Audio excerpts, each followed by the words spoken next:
semana. Un poco para recuperar una actividad con los niños, una actividad del karate, un deporte exigente, un deporte inteligente, no el karate bruto, sino el karate con un fundamento. ¿El estilo Goju-Ryu? No, hago karate de el más puro. Claro, el más tradicional.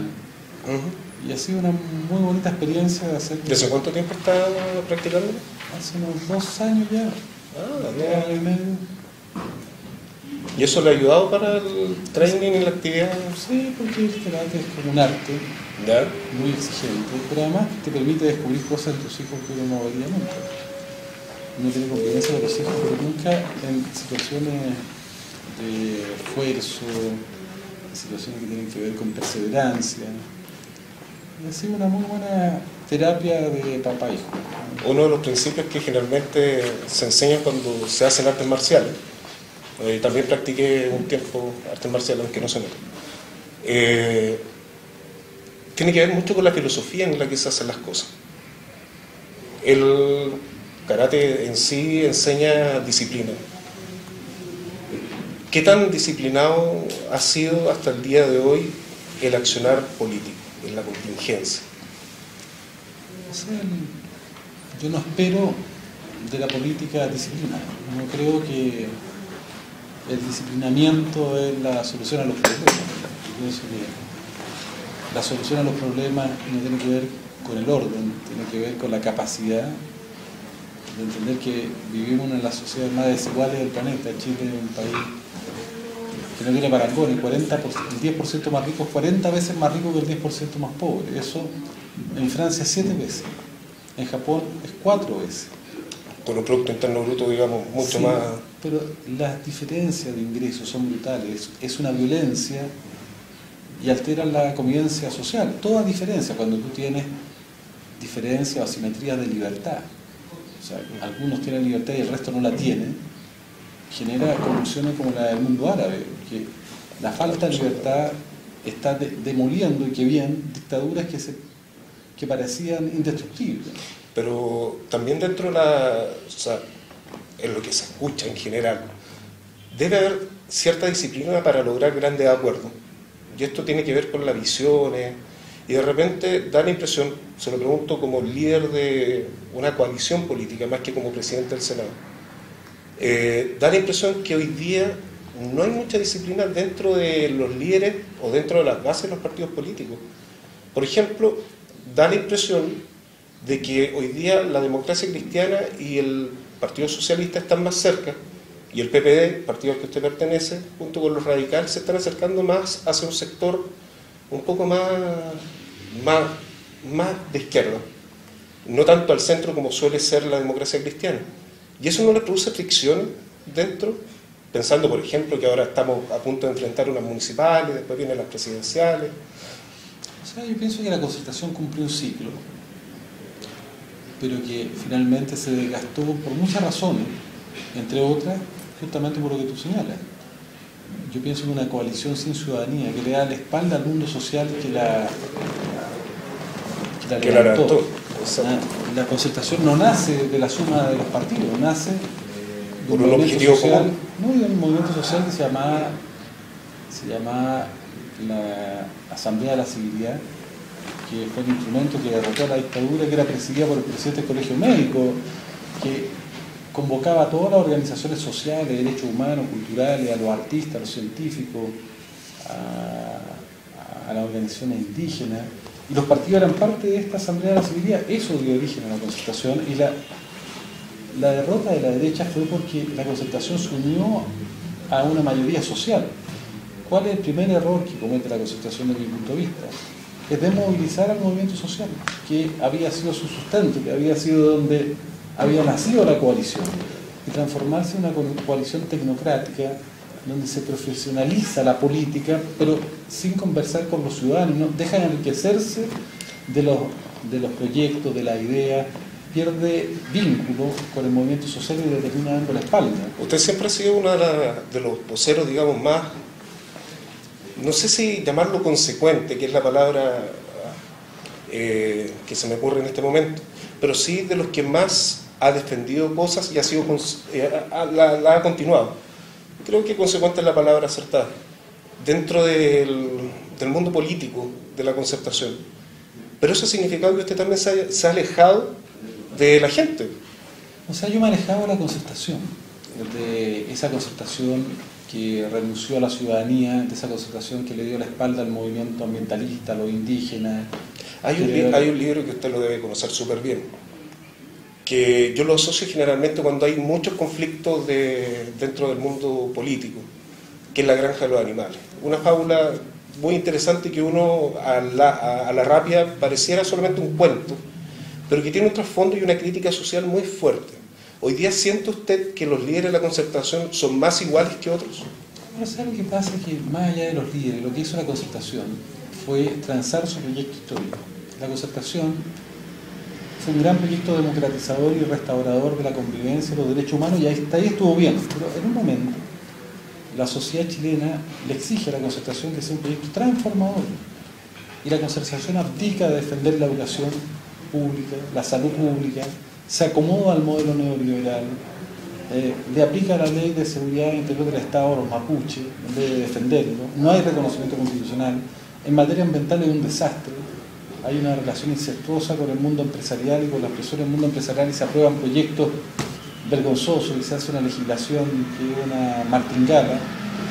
La concertación aprobó el financiamiento compartido. La concertación inventó el crédito con aval del Estado. Dentro del gobierno del presidente Lago. Bueno, entonces, ¿qué es lo que pasa además? Cuando viene el movimiento de los pingüinos, que es una demanda potentísima, una de las más importantes en cualquier sociedad del mundo, que la educación sea un derecho, que la educación sea gratuita.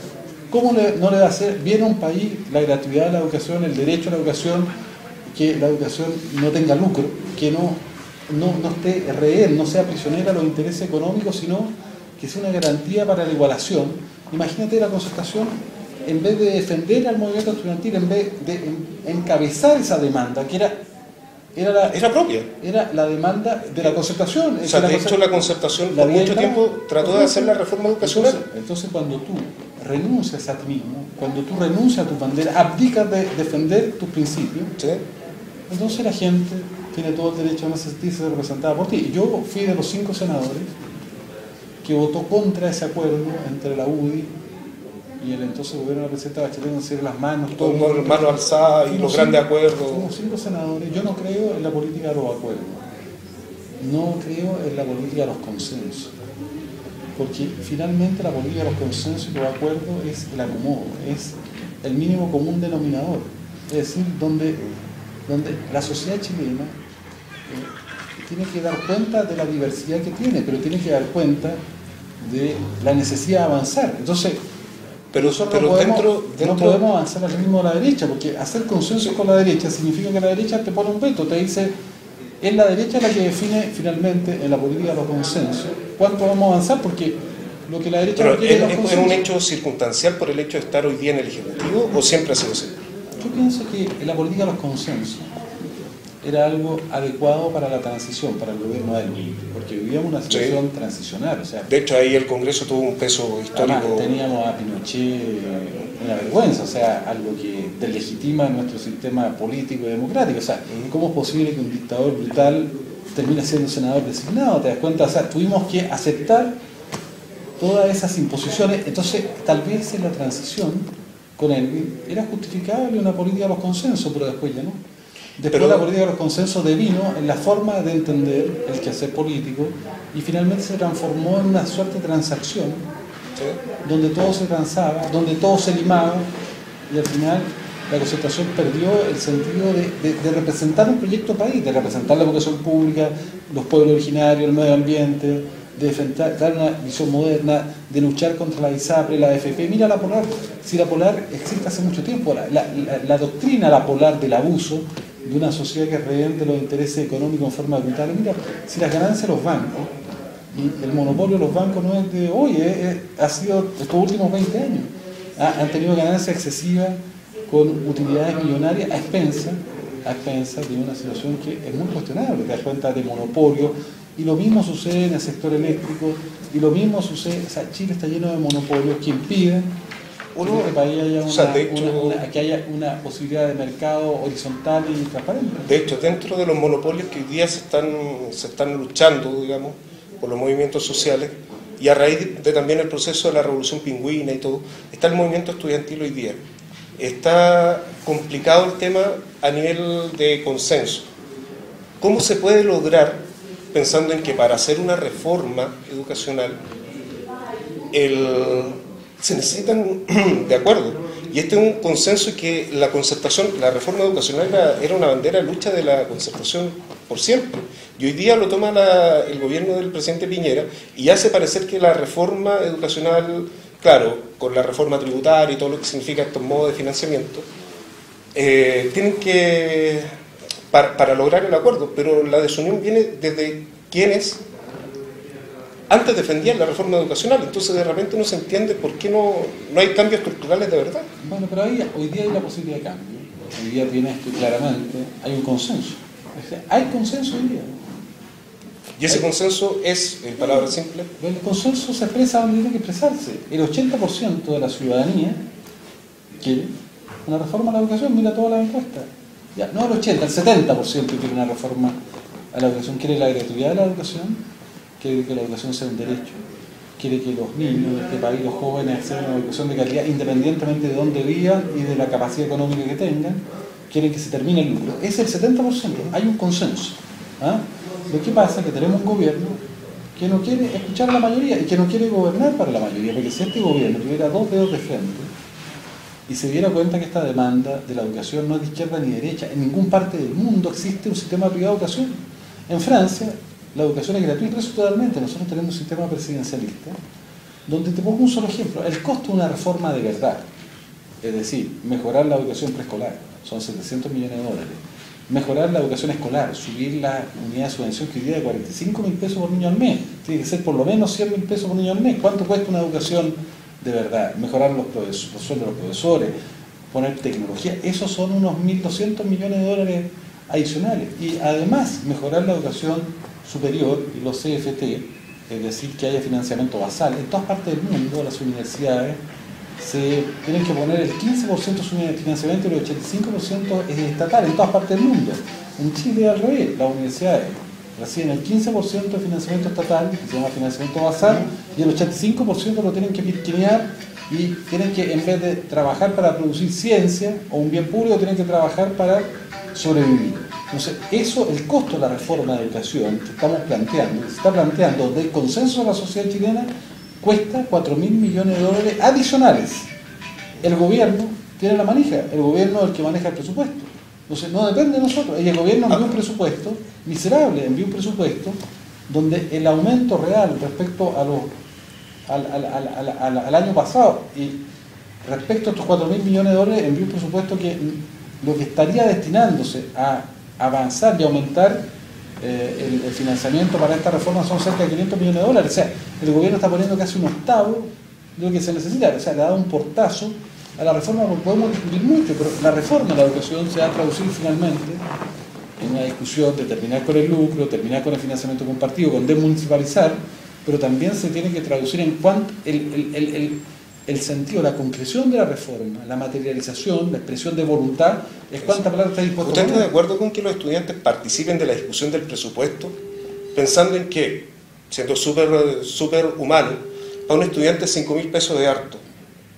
Hablar de miles de millones de dólares dentro de un presupuesto que involucra muchos factores, ¿no será como mucho? Yo pienso que no podemos tener esa actitud peyorativa como estudiantes, como si fueran niñitos. No, me refiero a que de repente uno no tiende a dimensionar la barrera. Yo pienso que los estudiantes en este país han hecho una catarsis y una terapia. ¿Ya? Yo pienso que el tema de la educación hoy día ha avanzado porque en todas las familias de Chile se ha discutido educación. Yo creo que si antes tú la hablabas...